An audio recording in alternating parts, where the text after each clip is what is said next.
describes, he gives more autobiographical information in this letter to the Galatians than he does in any of the other 13 letters of his.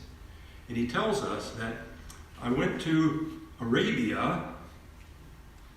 Now, Arabia, back in those days, was not this Saudi Arabia that we know today. Arabia was the Roman province which was inhabited by the Nabateans. How many of you have heard of Petra? You've seen photographs of Petra, the stone city that's in Jordan, southern part of Jordan. Petra was the capital city of the Nabatean kingdom. And so Paul went and spent time in Nabatea. That was what was known as Arabia. Nobody was living in Arabia at that time because Arabia was basically a desert. Then Paul tells us in the next verse, Galatians chapter 1, verse 18, that 3 years later I returned to Jerusalem. So he left Jerusalem, Acts chapter 9, to persecute Christians in Damascus, became a Christian, then continued on to Damascus. Then from Damascus he went down into Arabia. How much time he spent there, we don't know. We also know that he returned back to Damascus. And that's where we read about in the Acts of the Apostles, the story that Paul was let down in the basket over the walls. Do you remember reading this? Okay? Because his life was imperiled in Damascus. The Jews in Damascus now wanted to do away with Paul. So he returned to Jerusalem.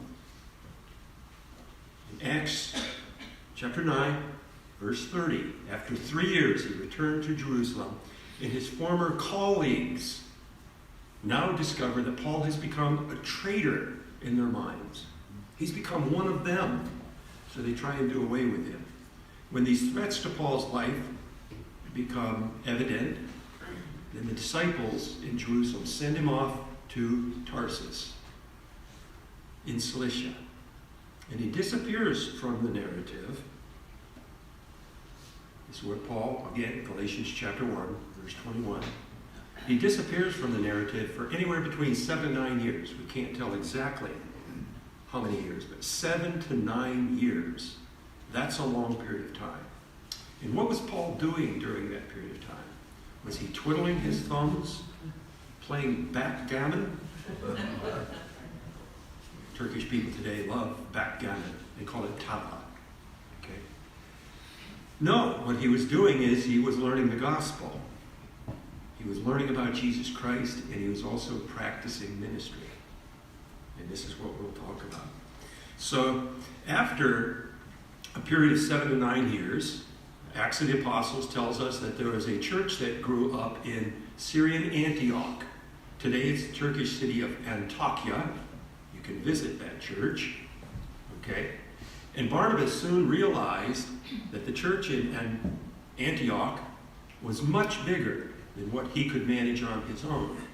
In fact, Antioch at that time was one of the 5 largest cities in all of the Mediterranean. So it's a big city. Great ministry needs. He needed help. Where was he going to find help? Well, he went to Tarsus because he knew that this guy, Paul, was nearby and he could help out. What's also interesting is the description that we have in the Acts of the Apostles tells us that he went to Tarsus and sought Paul. He looked for Paul. In other words, he wasn't right there in Tarsus. So the question emerges, where was he? Well, he was in this region southwest of Tarsus, in Cilicia.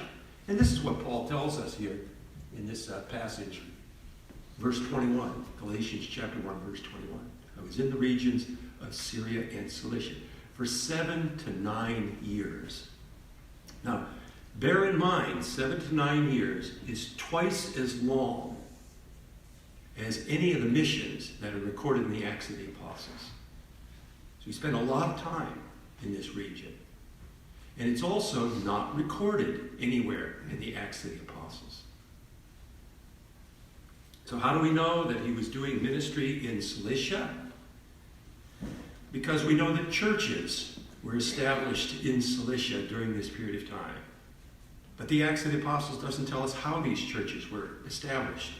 What we do read in Acts chapter 15 is that after the Jerusalem Council letters were sent to churches in Cilicia.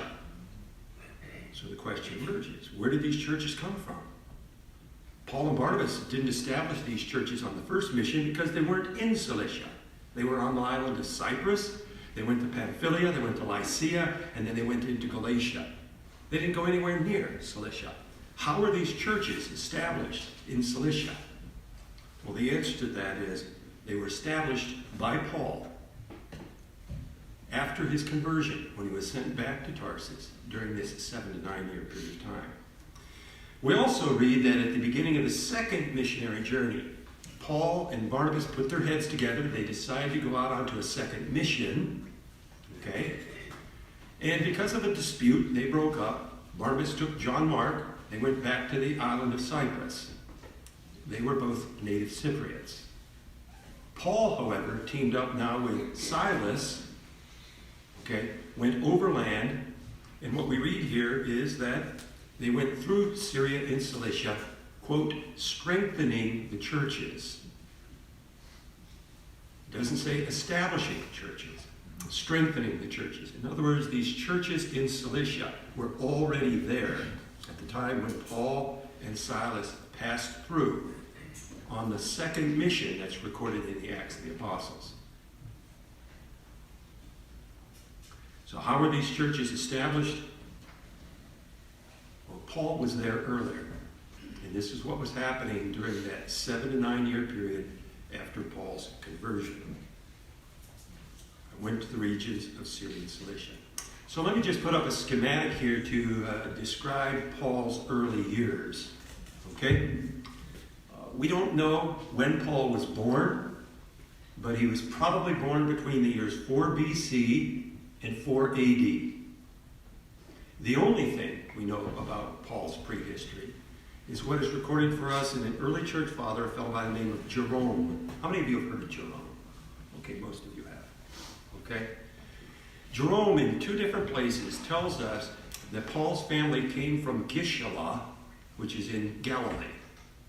And Jerome tells us that they were moved to Tarsus in Cilicia. Now, what's interesting is he uses the passive voice. They were moved. What does that tell you? It wasn't their choice, right? He doesn't say they moved, but they were moved. So we have to put this together with what we read elsewhere. How many of you have heard of the Jewish historian Josephus? Well, almost everybody. Okay. Josephus, of course, was a Jew who lived during the 1st century, so he's knowledgeable about the things that he records.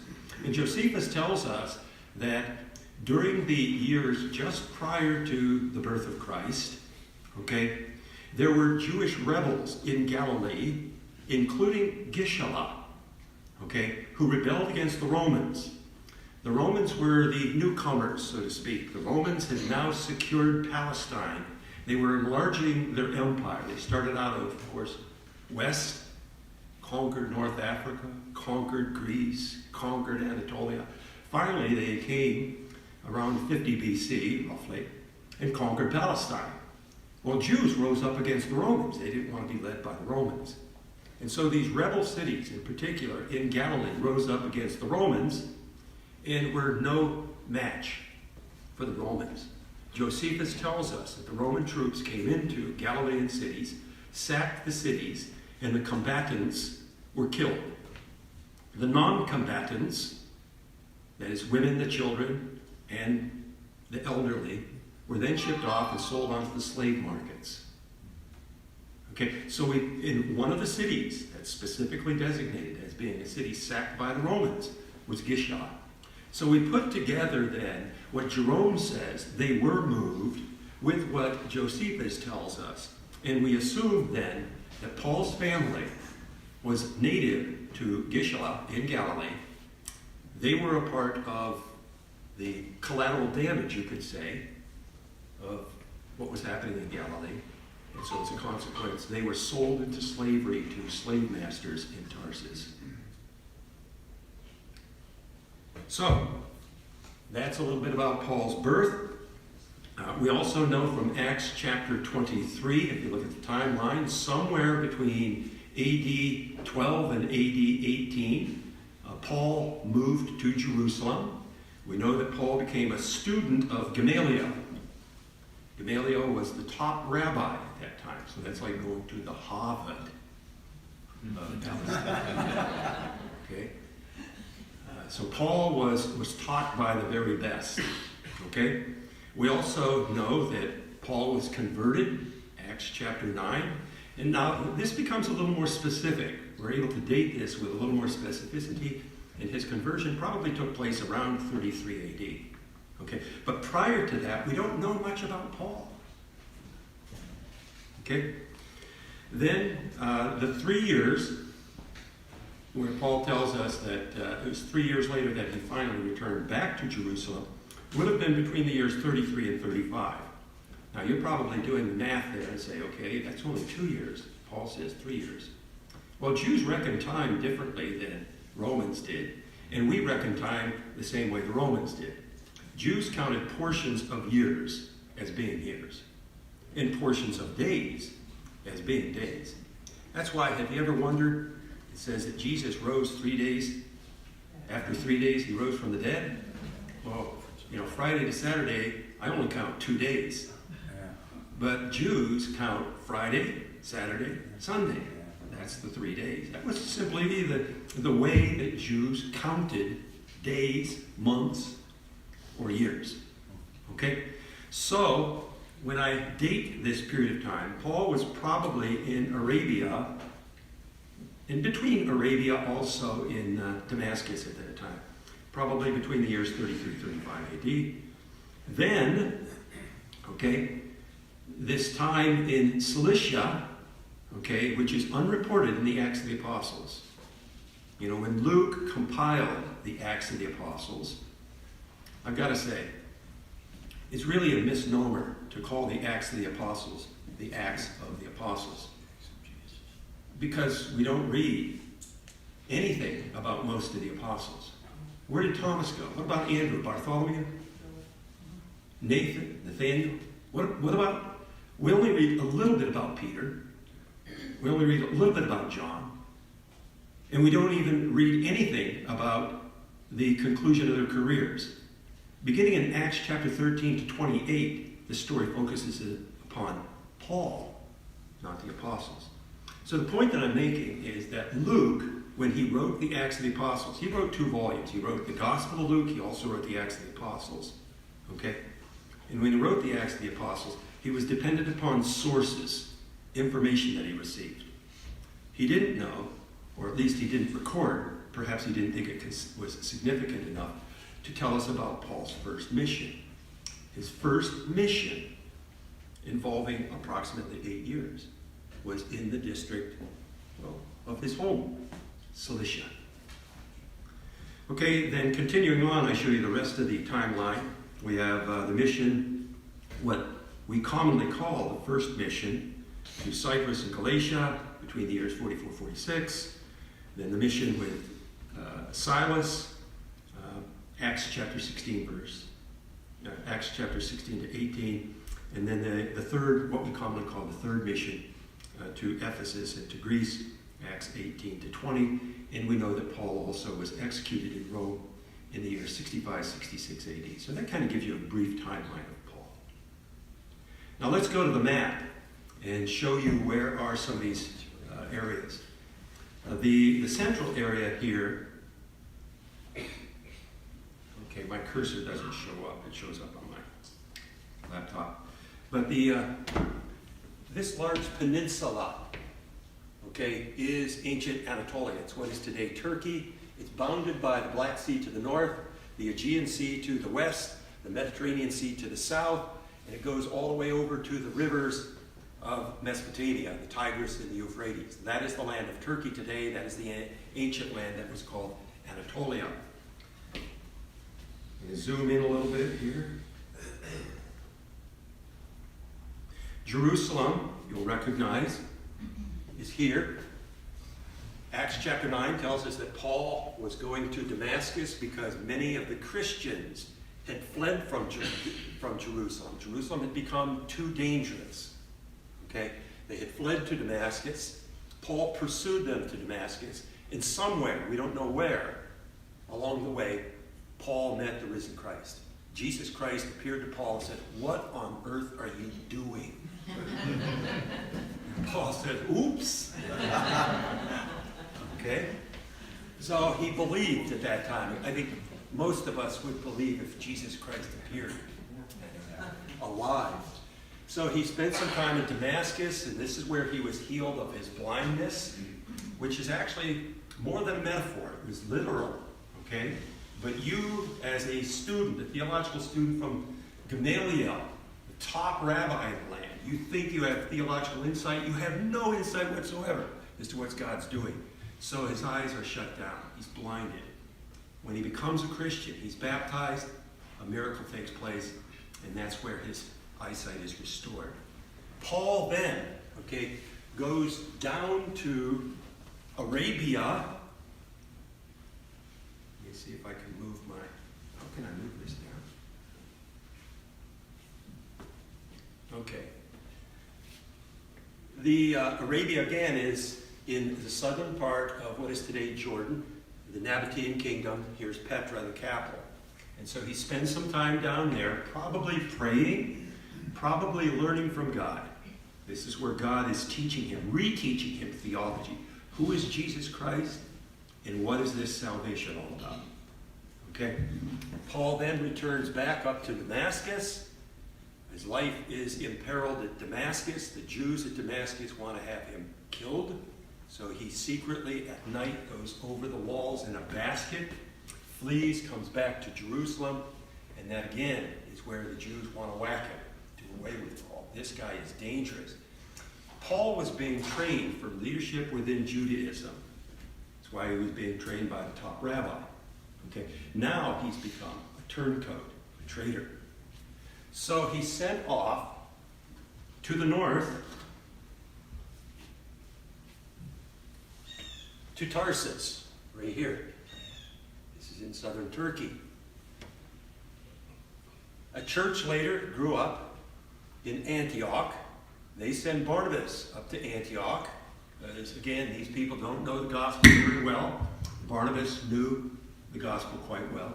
Barnabas leads the church at Antioch, but then seeks help, goes over to Tarsus, looks for Paul. The implication being Paul wasn't in Tarsus. Where was he? I believe he was down in this area to the south. That's what is called rough Cilicia. And he brings him back to Antioch, and that's where he begins his ministry at Antioch, and then takes off for the journeys, the missions that we read about in the Acts of the Apostles. Now let me show you another map, and I like this map because it shows topography. Turkey is incredibly mountainous. So if we go to the eastern parts of Turkey, as you can see on this map, they average 1.25 miles in elevation. We talk about Denver being out there in the Rockies, right? We call that the mile-high city. Well, this is the average 1.25 miles in elevation. And the western part of Turkey isn't much lower, okay? It's not as high as the eastern part of Turkey. But this area, I'm going to zero in.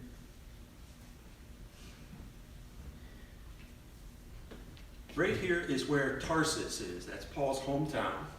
And Tarsus was the divide between what is called smooth Cilicia and rough Cilicia. The region to the east, over here, you have this Taurus mountain range that goes all along the southern coast of Turkey, the Taurus mountain range. The Taurus mountain range here, had over the many centuries, the alluvial soil from the mountain has created this delta region. It's good, fertile soil, And the mountains are further into the interior. When you go southwest of Tarsus, down here, you don't have that delta region with good soil. Instead, you've got a very thin coastal strip, and less than 1 mile inland from that, you have the mountains that abruptly emerge, and it creates incredible scenery. the many rivers, like the Kalakadnos River and the Lamas River and the tributaries to those rivers, have cut deep channels, canyons and gorges that drop off as many as 1,200 feet, sheer cliffs, 800 feet in other instances. And I'll show you some of the pictures of that. This is an area that nobody occupied until the pirates came. You kind of thought that pirates only existed in the Caribbean, right? Pirates go all the way back to, the Hellenistic period, prior to the time of Christ. And the pirates had secured all the coastal regions, and it forced the native residents to then go up into this mountainous, inhospitable region, because the pirates were also taking the residents of the coastal regions and selling them on the Roman slave markets. And they were stealing the goods and commodities. So you had a choice. You either join the pirates, or you get sold off into slavery, or you retreat into the mountains. This is part of the dynamic of what was happening at the time when Paul was doing ministry here. This is Tarsus.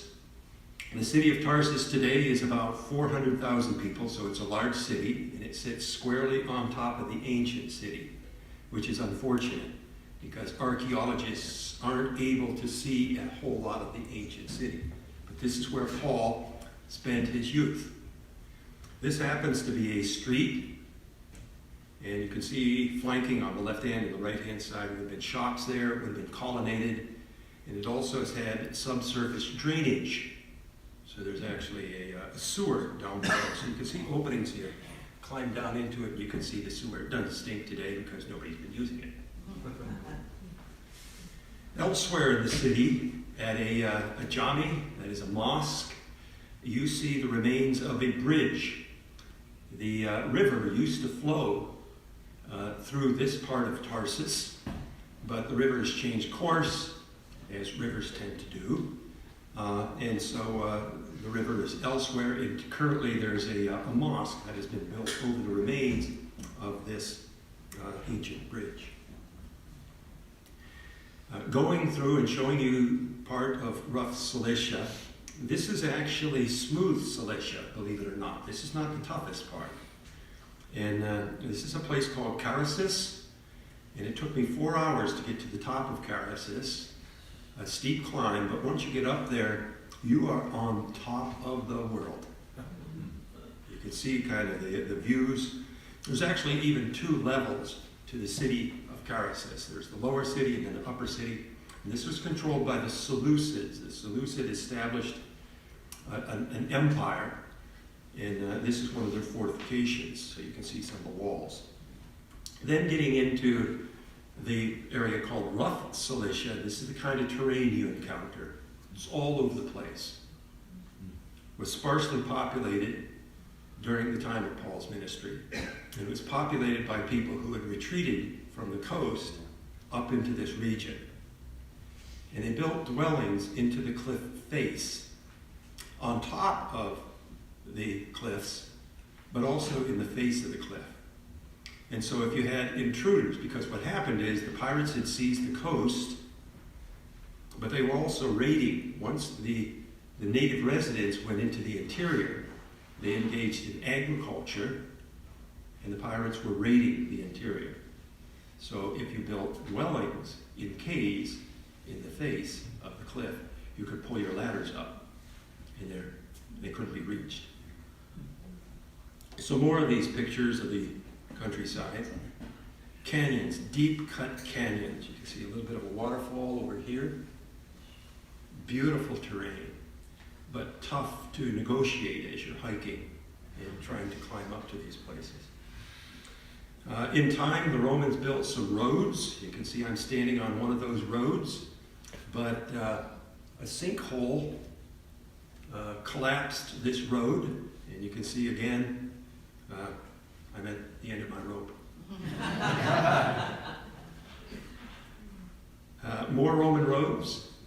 These are Roman roads that existed for 2,200 years. We can't build a road to last 30. More Roman roads. This is a road going up to the city called Dia Caesarea. More Roman roads. I love to walk the Roman roads because you're out in nature. You're experiencing what Paul would have experienced as he's tromping around in these areas, sharing the gospel with the people who live here. There are Roman mile markers, as you can see, along some of these roads. There's another mile marker. In time, the Romans built bridges. Some of these bridges are in excellent shape. Again, we can't build a bridge to last 50 years, but the Romans knew how to build. I mean, we were just talking about this yesterday as we were sharing a little bit, but the engineering and the architecture, the capabilities of people in the past were just mind-boggling. When you take into consideration they didn't have the machinery that we have today, they didn't have electricity, but yet they were able to cut stones and to construct things like this. It's amazing. This bridge actually had collapsed, so we have a modern bridge, if you want to call it modern, that some people don't want to cross, but I thought I'd do a whirl. And so it's a lot of fun. So the research that I've been doing, I've been spending the last 13 years after school lets out during the summer. I'm over in Turkey for about 2 months. And I've been spending the last 13 years in this area of what we call rough Cilicia. And what I've done is I've collaborated with some cartographers who drew this map. I give them the GPS points of where these ancient cities were located, and they put them on the map, and they've drawn this map for me. So this is the only map of its kind that shows you where are some of these ancient settlements, and they're littered all over the place. Now, these were not big cities. These are small villages, and we have remains from back at the time of Paul. Paul, after he had become a Christian, he was sent back to Tarsus. He didn't dawdle about doing nothing. Paul was learning the gospel, and when he learned that, he felt burdened to share with these people who had retreated into the mountains. Now you can imagine these people who had retreated into the mountains had suspicions about people who were entering into their land. Is this a spy? Is this somebody who's a collaborator with the pirates? Because the pirates were raiding into this interior. So Paul wasn't always welcomed. Okay? And we'll get to some text where Paul talks about these early journeys of his in Cilicia. But this is just a map to show you these places. Okay, how do we know where Paul went? Okay, first of all, Paul gives us some clues in his writings. When writing to the Romans, chapter 1, verse 16, Paul says, I'm not ashamed of the gospel. It's the power of God for salvation for everyone who believes. To the Jew first, but also to the Gentiles. That's important. Paul believed that the Jewish people were commissioned by God and raised up as a nation that had a special mission. They were to be a priestly nation. And they weren't to keep it to themselves. They weren't to take that light and put it under a bushel basket. They were to share the gospel with everyone else in the world. The problem? Because of abuse that the Jews had experienced all through the Old Testament that you read about. The Jews had become introspective and were not sharing the gospel outside of Judaism. As a matter of fact, the rabbis, such as Paul was being trained by, prohibited Jews from having any kind of contact with the Gentiles. Why? Because they drag you down into sin. Okay? What Paul realized during this period of time is that God had compassion upon the Gentile people as well as the Jewish people. That was part of the revelation that Paul received. The Jews believed in fate and predestination. This is what scholars today call covenantal nomism. Just very briefly, what is covenantal nomism? God entered into a covenant relationship with Israel and with Israel alone. And God gave Israel a special gift. That special gift is called Torah. The Jewish word simply means law. That's Genesis, Exodus, Leviticus, Numbers, and Deuteronomy. It is what God communicated directly to Moses. Okay? And the Torah, or the law, was the instrument, listen to this, the instrument by which you can achieve righteousness. The Torah was given to Jewish people. They implemented the Torah. into law. The Jews didn't have civil law. They didn't elect legislators, knuckleheads like in Washington. Okay? The legislator was God. You follow me? So they had divine law, not civil law. So if I'm a Jew living in Palestine, being a compliant citizen, I'm saved. In Jewish society, they had good Jews and they had bad Jews. They had Jews who committed crimes. In every civilization, every culture, you're going to have criminals, right? But criminals, believe it or not, obey more laws than they disobey. So when Judgment Day comes, the soul is weighed in the balance. The Yetzer Hara and the Yetzer HaTov, the good inclination, the bad inclination. And since bad Jews, even Jews who weren't pious and devout, when their soul was weighed, there's more righteousness that they had accrued. Why? Because they were obeying Torah, and they were obeying more Torah than they disobeyed. So the belief was every Jew was predestined, fated to salvation. Now flip the coin. What about the Gentile people, the non-Jewish people? They were all condemned to hell, and they deserve it. They don't have Torah. So it was impossible for them to achieve righteousness. Remember, the Torah was the instrument by which you could achieve Torah, or righteousness. So the belief was among the Jewish people, all Jews would be saved, all Gentiles would be condemned. So when Paul now goes into this area to do ministry, what does he discover? Paul first goes to the synagogues in this area, and I've discovered many of them. And he preaches the gospel to the Jews in this area. But what he also discovers is that non-Jews embrace the faith, and God's Holy Spirit is poured out upon them, confirming them in salvation. Wow. That all of a sudden demolished Paul's belief in covenantal nomism. And I might say it wasn't Paul alone. All Jews believe this. We are elect. We are chosen. The Gentiles are destined for condemnation. So this all of a sudden, all the studies that Paul had under Gamaliel, all the beliefs that have been circulating around within Jews, all of a sudden it just dissipates because Paul sees in the ministry that was taking place right here that Gentile people were being saved. And so this is the big development as far as Paul is concerned. This is God teaching us. So we read in Acts chapter 16, or verse 1, chapter 1, verse 16, where Paul is targeting the Jews. We also see in Acts chapter 17, whenever Paul goes to a new city or town, he doesn't go to the agora to preach. The agora is kind of like going to the mall, where you're going to find people. He never goes there. He always goes first to the synagogues. Why?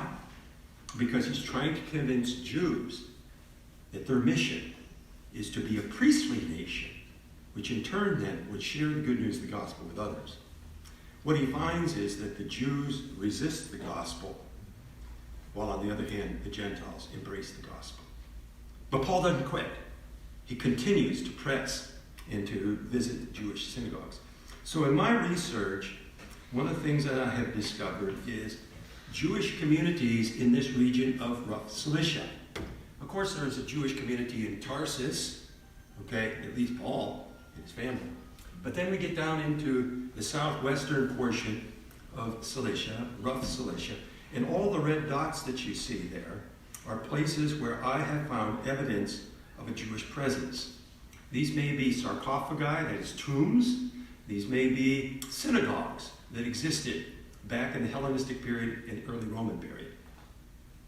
Lots of them. Now, I'll also mention there are more than what I found. My findings are not exhaustive. There's much more that perhaps has never survived. So we know that there was a large Jewish presence in this area. And that's precisely why Paul was doing ministry in this area. Why? Because nobody else was going there. And these are people who needed to hear the gospel. So these are some of the earliest churches that were established. Just to show you some of the architectural evidence from this area, these are tombs. This is a tomb lid. It's called a sarcophagus. Sarcophagus is a combination of two words. Sarx means flesh, and phagos means to eat.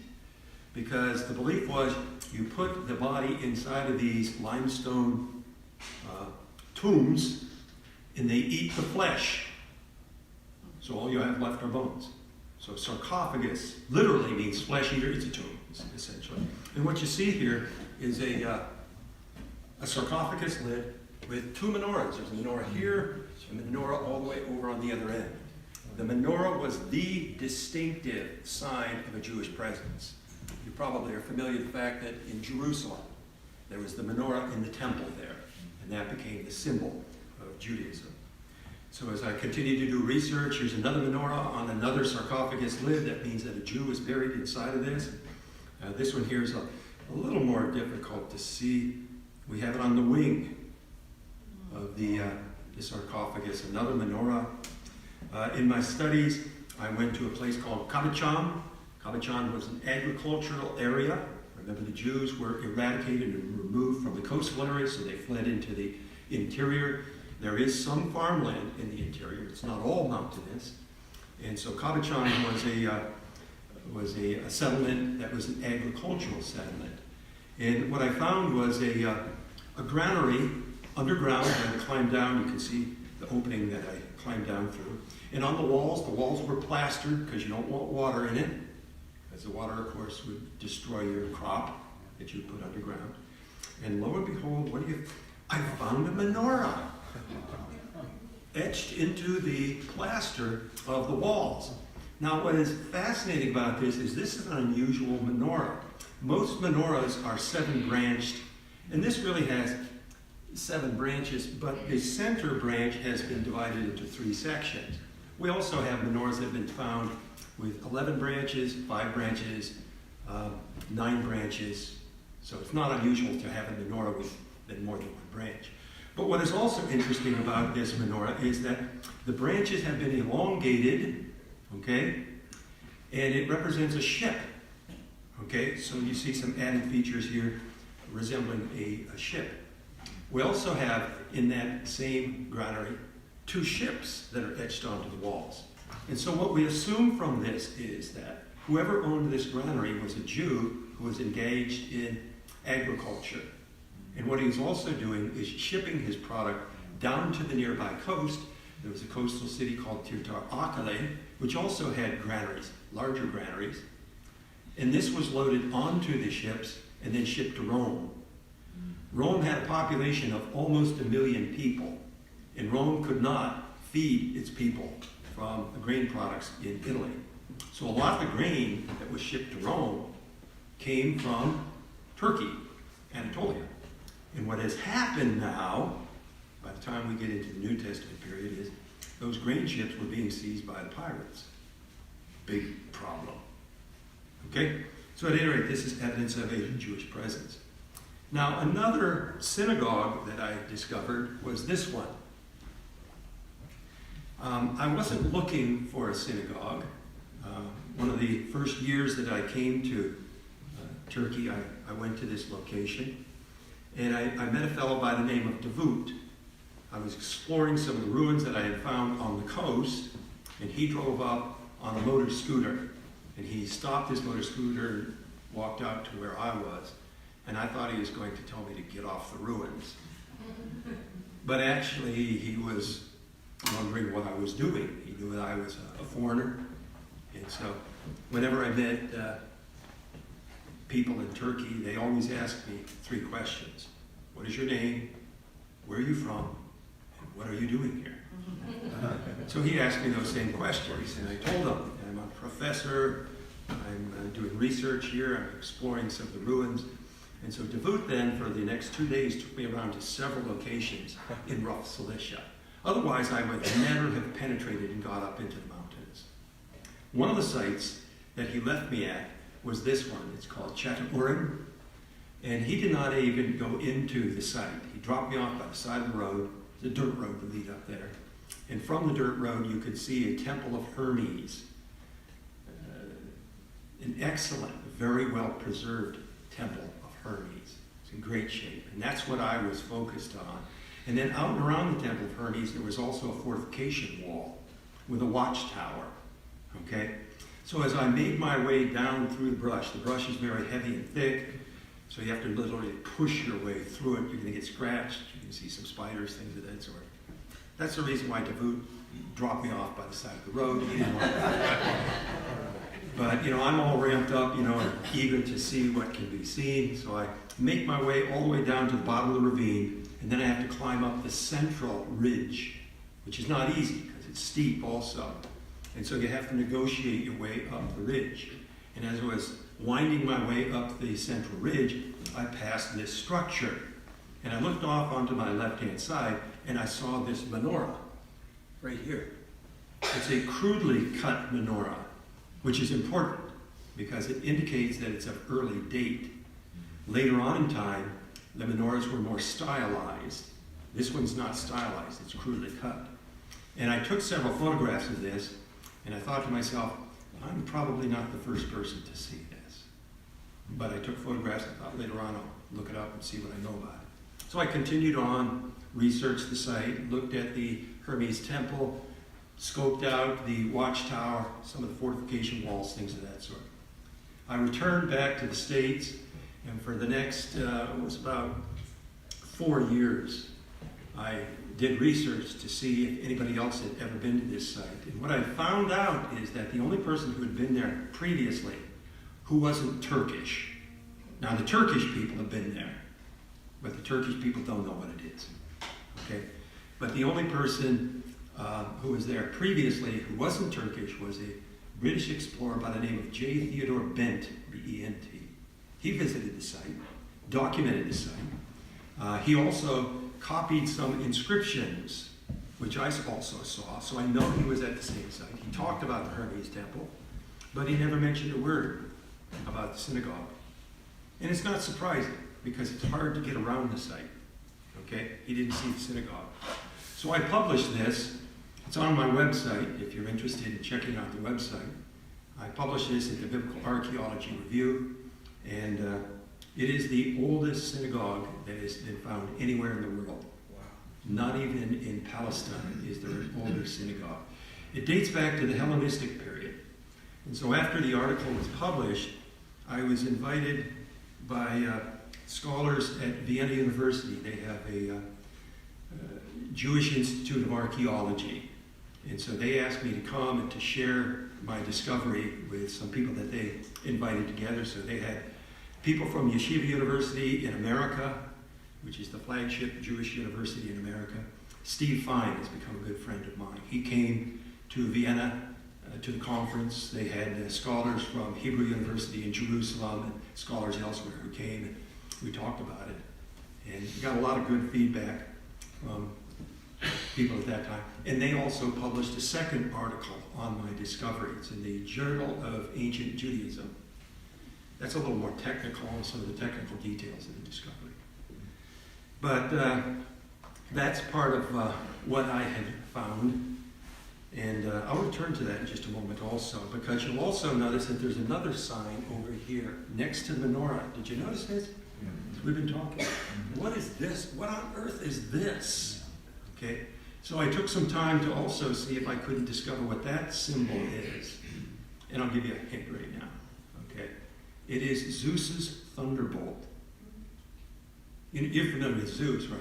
He's always throwing his thunderbolt and zapping people and whatever. So I'll return to this in a moment. So at any rate, let's continue on. I want to ask the question, what happened to Paul in Cilicia to change the course of his life? Okay? And this is where Paul received an apocalypse. The word apocalypse is the term that we use to describe the book of Revelation. As a matter of fact, the first word in the book of Revelation is the Greek word apocalypsis, an apocalypse. Okay? And this is a divine revelation that God gives to people. Well, Paul had an apocalypse, like Paul did. Like John did in the book of Revelation. And so Paul tells us a little bit about this apocalypse in 2 Corinthians chapter 12. And this is where Paul says, 14 years ago, now let's do some math. We know when Paul wrote 2 Corinthians. He wrote 2 Corinthians around 54 BC. 54 BC. Okay, let's subtract 14 years from 54 BC. We get back to 40 BC, 40 AD. I'm talking about ADs, not BCs. Okay? Paul wrote this letter to the Corinthians, 54 AD. 14 years earlier would be 40 AD. That is smack dab in the middle of this 7 to 9 year period that I've been talking about. And so what he tells us is that 14 years ago, whether in the body or out of the body, I don't know, I was caught up to the third heaven and heard inexpressible words which a man is not permitted to speak. In other words, Jesus Christ appeared to Paul again, not only on the Damascus road, but now he's in Cilicia. And he revealed the gospel to Paul. Okay? Paul, again returning to Galatians, remember we talked about how Paul, in that first chapter of Galatians, gives us autobiographical information. He says, my gospel is not according to man. I received it through a revelation, and the Greek word that is used here is an apocalypse of Jesus Christ.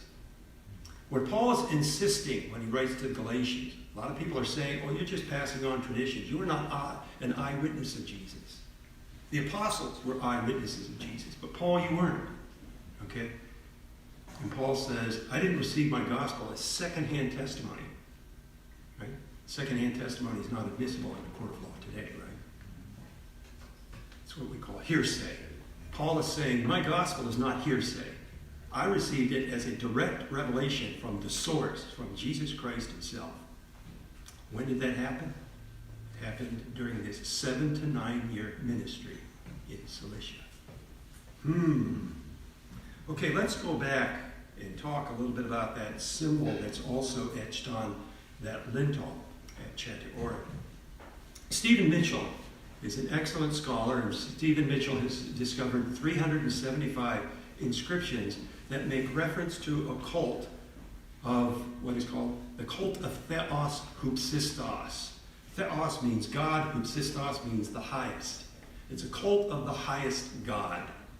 Okay? These are people who have abandoned polytheism. Everybody back in those days were polytheists. They worshiped the Greek and the Roman gods, right?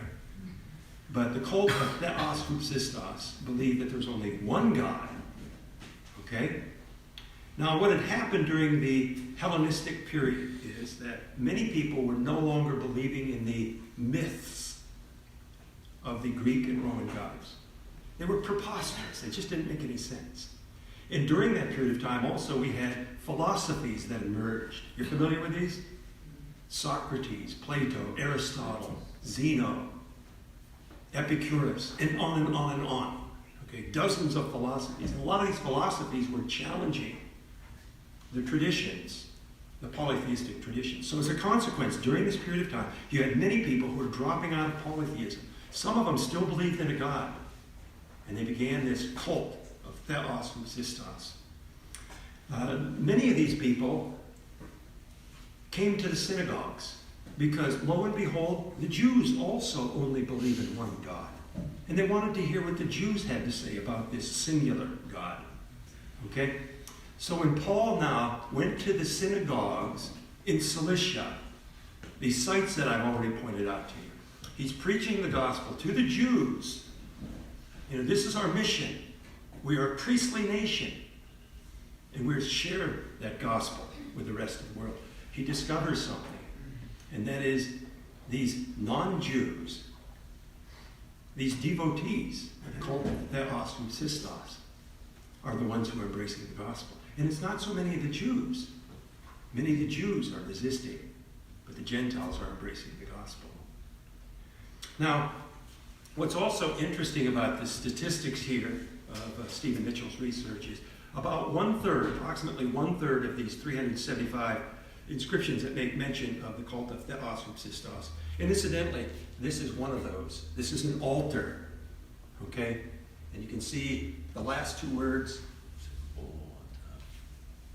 Theos Hoopsisto, and then Euchain, which means vow. whoever made this altar made this as a vow to God, okay, to the highest God. But a third of these refer to the highest God as Zeus. Okay? The highest God is Zeus. Well, of course, as you know, Zeus was the highest god in the Greek pantheon. Okay? Now, that's why we have at Chatiorin, if we go back to this,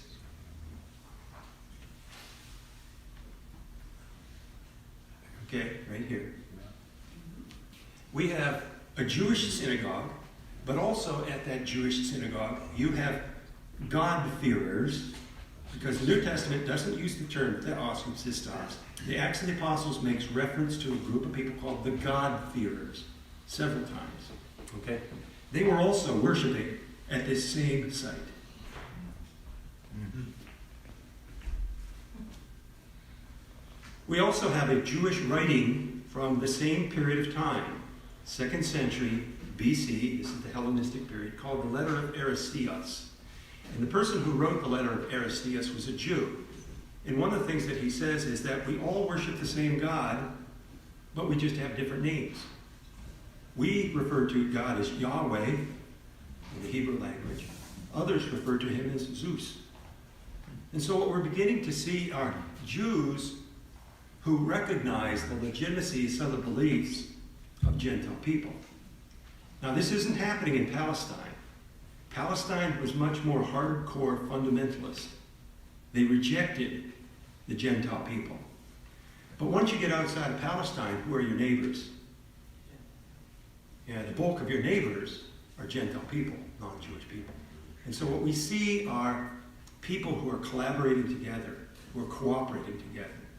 And one of the reasons why they're cooperating together is because they have a common enemy. Who is that common enemy? The pirates. These are people who were originally sailors, merchants, and involved in commerce on the coasts. Now they were displaced, forced out of the coast, up into this rugged land, which is not their native homes. And they have a common threat. And this is the reason why at Chatiorin, it's a fortified city. Walls out and around it, with a watchtower. Why do you build watchtowers? Because you're concerned about intruders. Who's coming up the valleys? Who's entering into the land? So you can defend yourself and be prepared. Here is a bronze statuette of Zeus, and you can see that he's throwing his thunderbolt. Notice that the thunderbolt has three, what do you call them, electrodes maybe out the end, and three out the front part. And Zeus is commonly depicted this way on coins. We have many coins from this period of time also, with him throwing a thunderbolt that's like this. And that's what you see etched on the menorah, or on the lintel, right here. Zeus's thunderbolt. Now we also found an inscription at Chatiorin. This was written in the Greek language. I teach Greek at Huntington University. And so I've translated the Greek inscription here for you. And let me just read through it. It is resolved by the religious members and God's Sabbath keepers. Let's pause. There's two groups of people that are mentioned here. The religious members, who are they? Well, the religious members are probably the God-fearers or the cult of theos subsistas. And then the Sabbath keepers are Jews. Okay? So it is resolved by the religious members and God's Sabbath keepers who have gathered together for the worship of the Sabbath God to create an inscribed record which no one can invalidate. And after this is made, let it be strictly observed. If anyone wishes to deposit a curse against someone, anyone wishes to deposit a curse against someone, curses that were issued by people were typically written on a bronze tablet and were pierced with a nail and were thrown into the temple of Hermes. What do we have right next to the synagogue? A temple of Hermes. Okay? And Hermes was a chthonic deity, which means Hermes transported the deceased down to the underworld, to Hades. You follow me? And he would also carry these curses down to hell. And what was happening here is formerly there were people who were cursing one another. Gentiles cursing Jews and Jews cursing Gentiles. Okay? So now what we have here, let me read the inscription again in that light.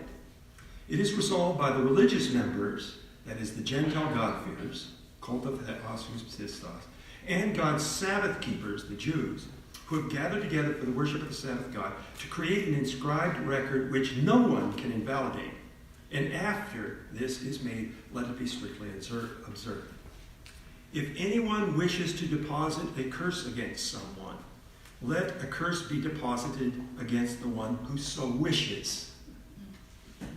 Protos says to crown Disibelion as the synagogue official. Protos and Disibelion were probably members of the Jewish community and the Gentile community. And Disibelion was probably a priest from the Temple of Hermes, who's now made a synagogue official. Remarkable. Okay? Of those who are being condemned in the sanctuaries and who have been inscribed on the steles and on the curse tablets, let no one be condemned or excised from the record or dismissed or removed. In other words, this is an inscription that is written to resolve the tensions and the curses and the difficulties between Jewish community and non-Jewish community. And why? Because they face a common enemy. The greater threat to the community is the threat that is posed by the pirates on the coast, who are now raiding the interior. Paul was here, I'm convinced. And this is one of the things that Paul is starting to see, is that there is no difference between Jew and Gentile. God treats us the same. And he's seeing a Jewish community mending bridges. So, just to take you on a tour of some of these places in rough Cilicia, I've got a lot of photographs I want to go through, and you can see some of the monuments that survive here. Nobody goes up here.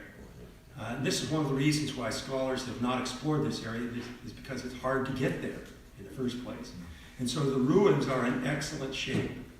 Ruins are degraded more by people than natural causes. More than earthquakes, more than rain, wind, erosion. Certainly those are going to have detrimental effects upon ruins, but you have excellent remains up in this area. And we also have some of the earliest churches. These are churches that date back to the 4th century.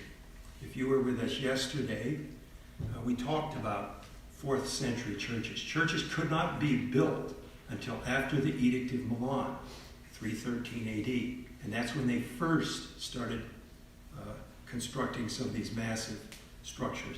And so we have churches such as these.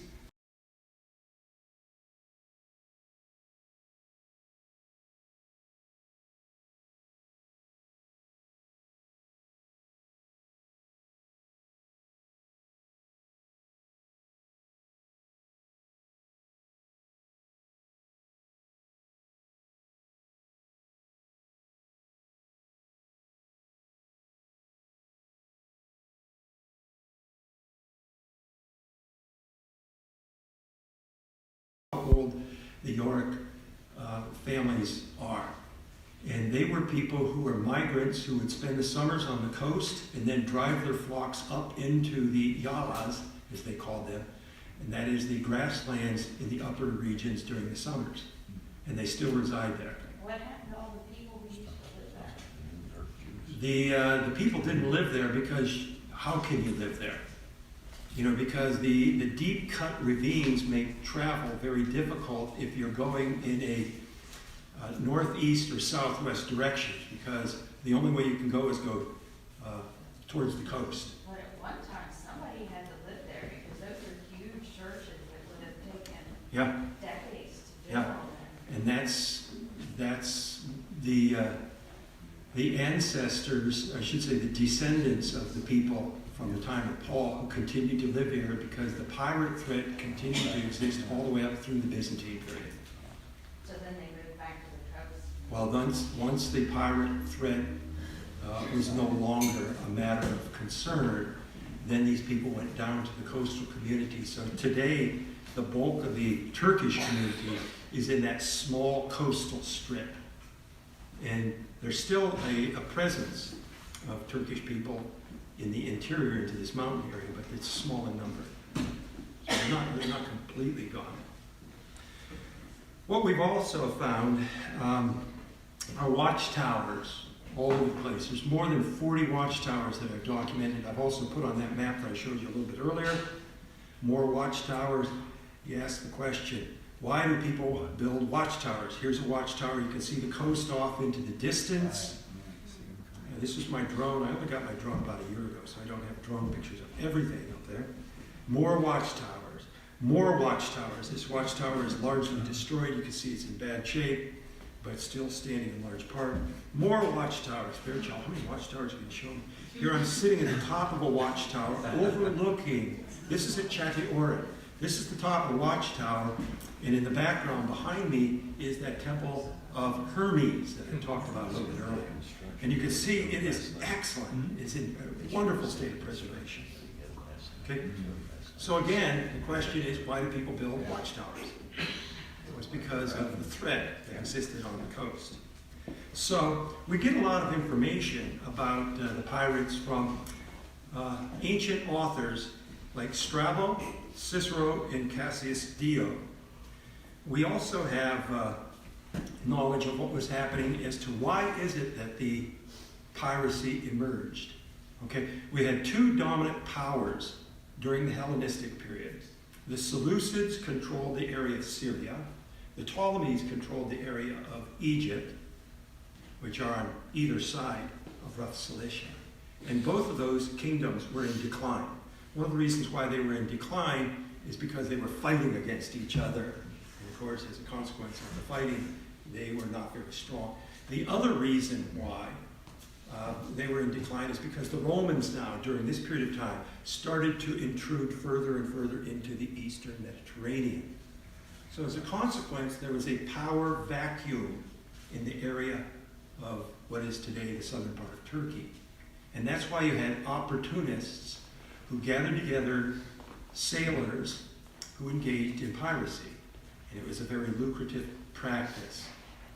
All of the coastal cities of Anatolia, running all along the southern coast of what is today Turkey, all of those cities were sacked, were conquered by the pirates. And as a consequence, many of the residents were sold off on the Roman slave markets. Now you're probably thinking to yourself, what are the Romans doing?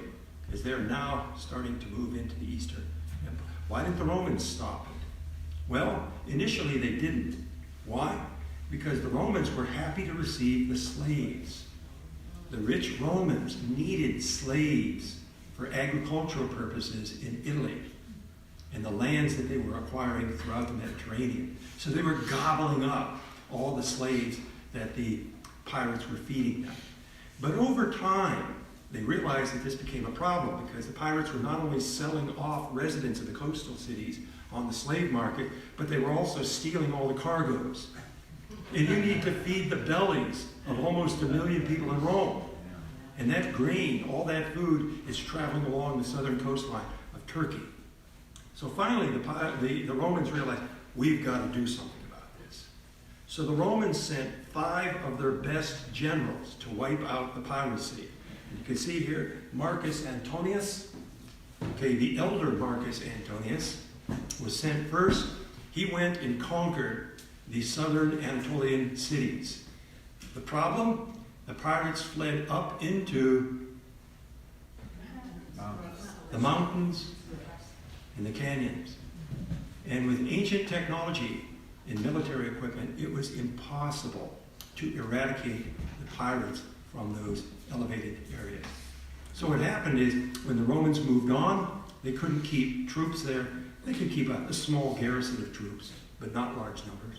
But when the Romans moved on, pirates came right back down and seized the coastal cities. So what happened is, Marcus Antonius conquers the coastal cities, returns to Rome, says, I cleaned up the problem. Okay, that does away with it, right? He receives a triumph. His name is glorified and magnified. What a great conqueror he was. 15 years later, we got the same problem. Okay, so they send out Servilius Vatia. Oh no, Sulla first. Okay, many of you recognize the name Sulla. Okay, Sulla did the same thing, conquered the southern coastal cities, returned to Rome. That did it. It's Roman propaganda. Romans love propaganda. We kind of like it too, don't we? Yeah. Okay.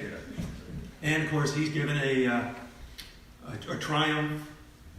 15 years later, same problem. They send out Servilius Vatia. He does the same thing. Returns, receives a triumph. Great, wonderful.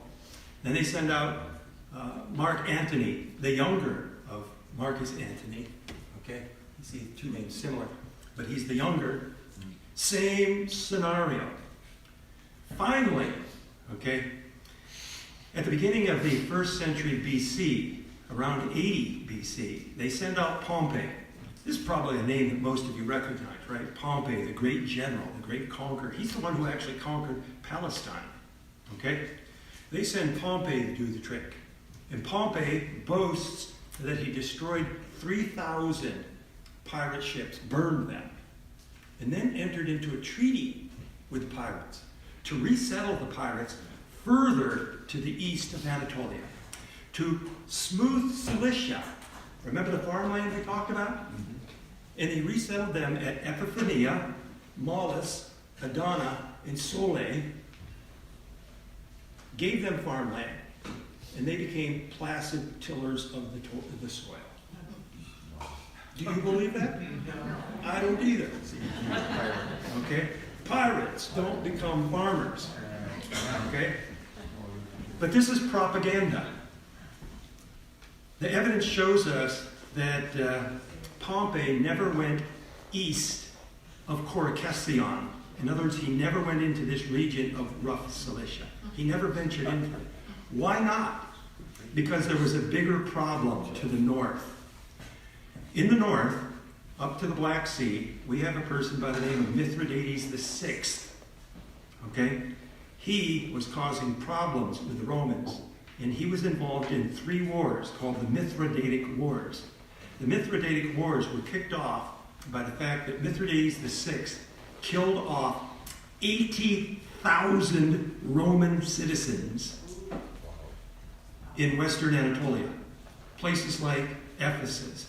The Romans had colonized Turkey, so he didn't kill off all the people in these cities. He killed off the Roman colonists and the Roman leaders to the number of 80,000. That is what necessitated Pompey to stop what he was doing with the pirates, and now he headed north to deal with Mithridates. Okay? Once again, the propaganda in Rome. We cleaned up the piracy. But he didn't. And the piracy continued to exist all the way through the time when Paul was doing ministry during this period. Okay?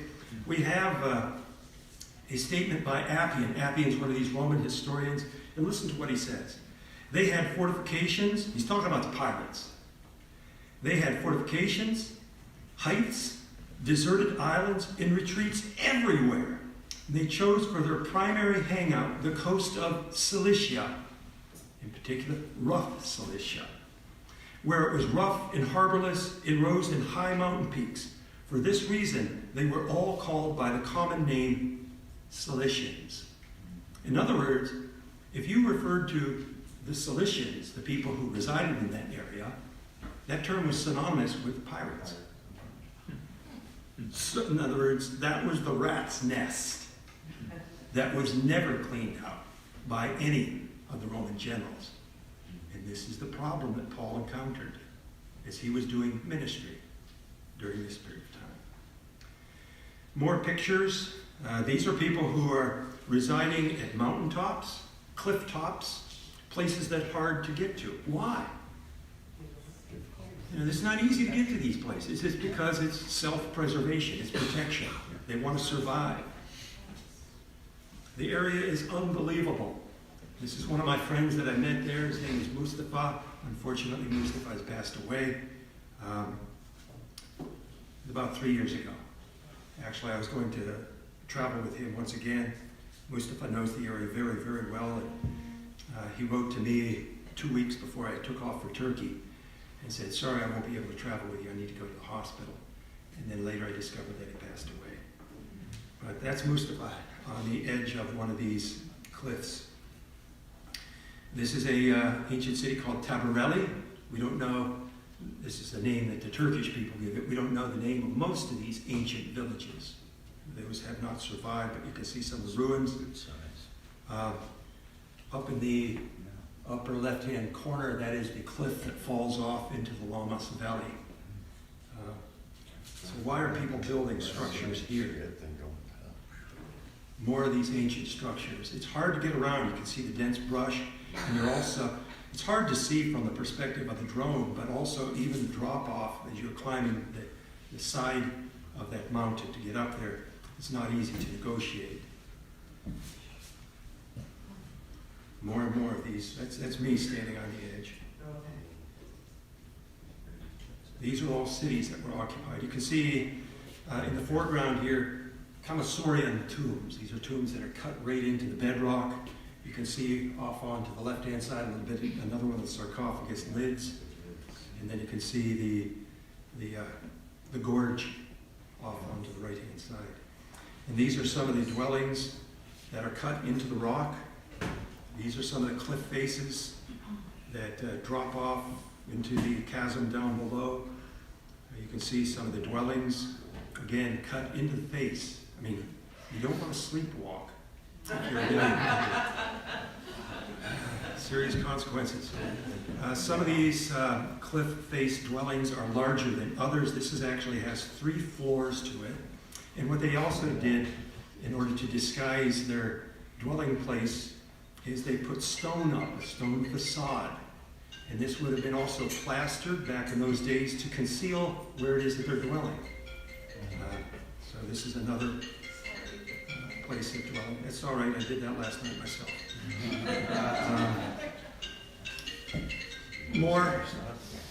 More, you get the idea. These are all over the place in rough Cilicia.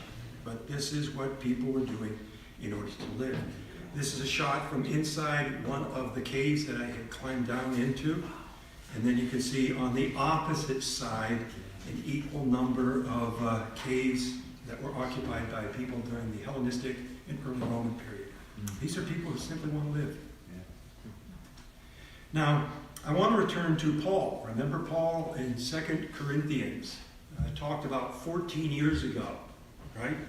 He received a revelation from God, whether in the flesh or out of the flesh, I don't know, Paul says. But this is where God communicated to him the gospel and Paul's mission. Well, Paul continues.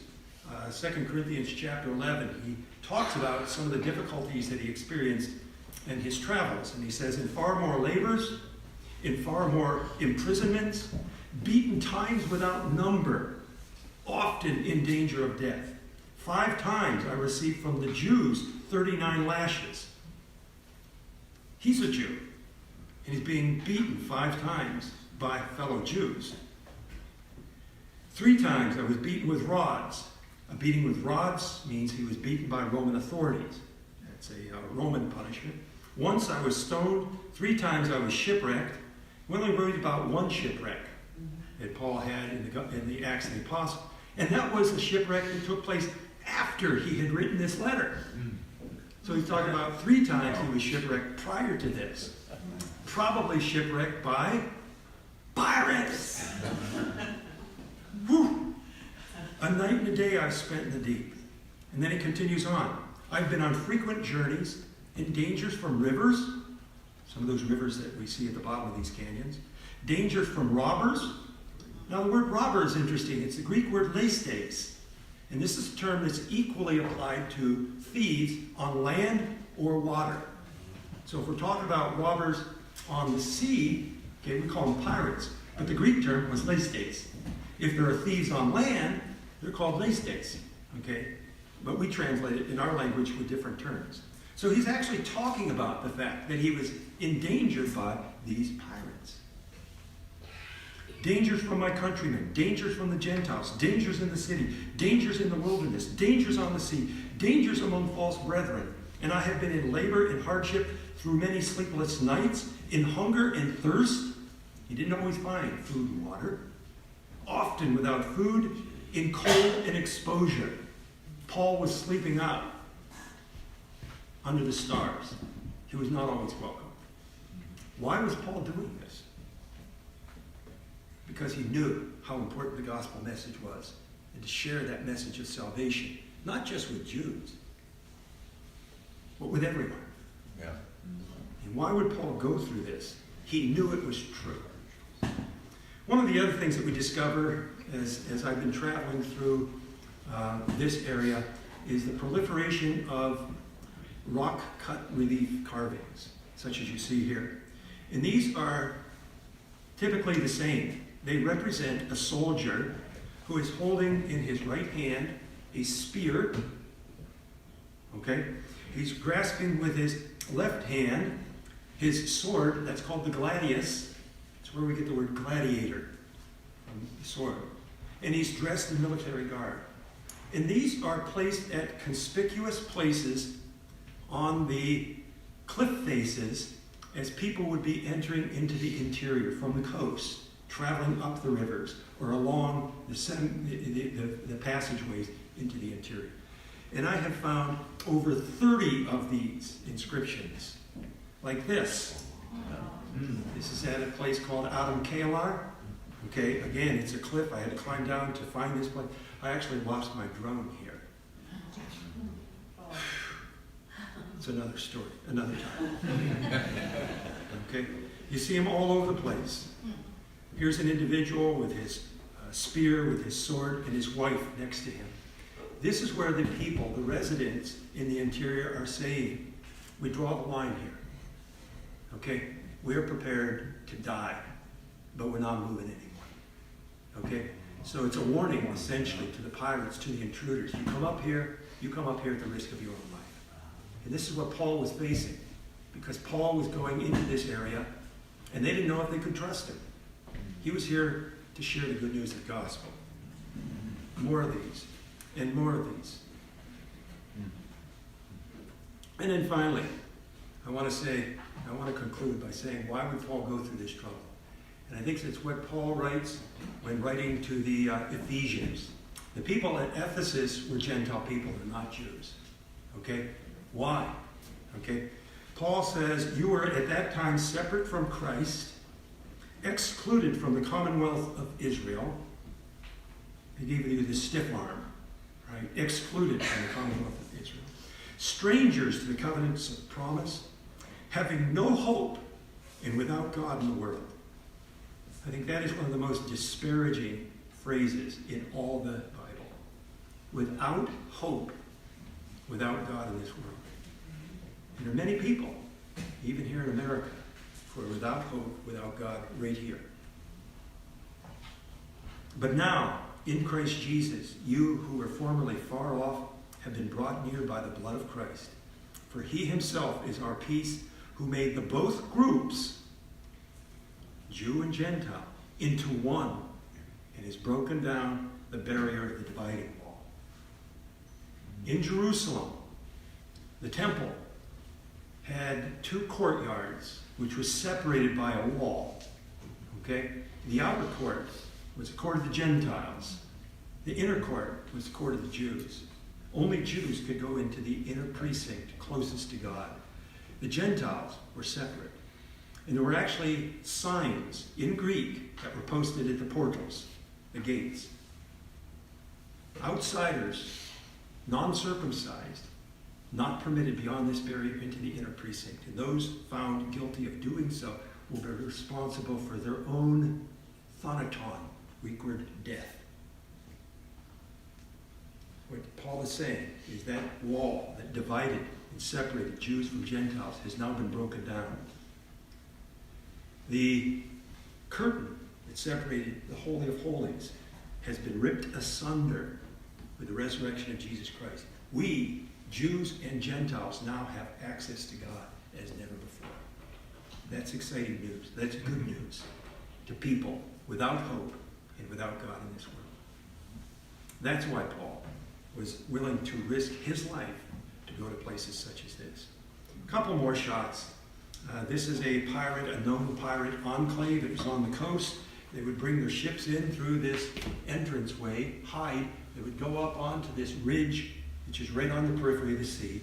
They would be able to look off from the distance and see ships that were coming by. And then when they saw ships, cargo ships, they would scramble down, get into their smaller vessels, which were much quicker and maneuverable than these heavy laden grain ships. And they would, engage in the piracy. And then another site, probably another site that was one of the pirate holdouts when they retreated into the interior. And then, again, some of this information has been published on my website, ancientbiblicalworld.com, so if you're interested in seeing more, check it out. Thank you.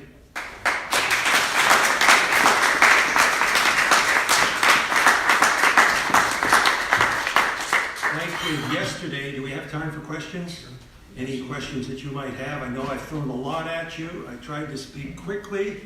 I hope not too quickly, but if there are things that you'd like to have me rehearse or go into more detail, I'd be willing to do so. If Paul is a descendant of displaced people or removed people, yes, how did he become a Roman citizen? That's a fascinating question. I hinted about this, but didn't really hammer it onto the numbers, okay? I had mentioned what Jerome tells us, that they were moved. We coupled this together with what Josephus says about Jewish cities in Galilee that were sacked, and then the residents were sold off as slaves. Paul was a slave. He doesn't mention this anywhere because slaves occupy the lowest echelon of society. And he's not going to be able to effectively communicate the gospel if he is a nothing. You follow me? Instead, what he talks about is the fact that he was trained by Gamaliel, the top scholar within Judaism. Okay? But slavery in the Roman system was not terminal. Today we think once a slave, always a slave. That's not the case. A slave would be manumitted after approximately 20 years of faithful service.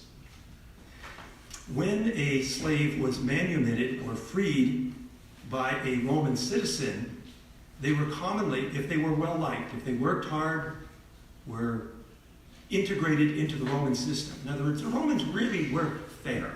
Okay, we can talk about all the unfair things going on within Rome, in particular slavery, but the Romans were fair. And if people were integrated into the Roman citizenship and were well-liked by the Roman owners, commonly they were adopted into the Roman family. And that's how then Paul received Roman citizenship. Paul had a Jewish name. Do you remember what Paul's Jewish name was? Saul. You also notice that he had a Roman name, and that was Paul or Paulus. That's a Roman name. How did a Jew who was named Saul acquire a Roman name? It's because he was formerly a slave, he was freed, he was adopted into his Roman family's. This is the theory. I mean, Scripture doesn't say this explicitly, but again, as I've been doing research is a matter of cobbling together various sources and trying to make the logical sense of what these sources are telling us. But let me ask you another question. Where does Paul first appear in the Acts of the Apostles? Well, he first appears in Acts chapter 6. What happens in Acts chapter 6? There are people who start arguing with Stephen. We know that Paul argued with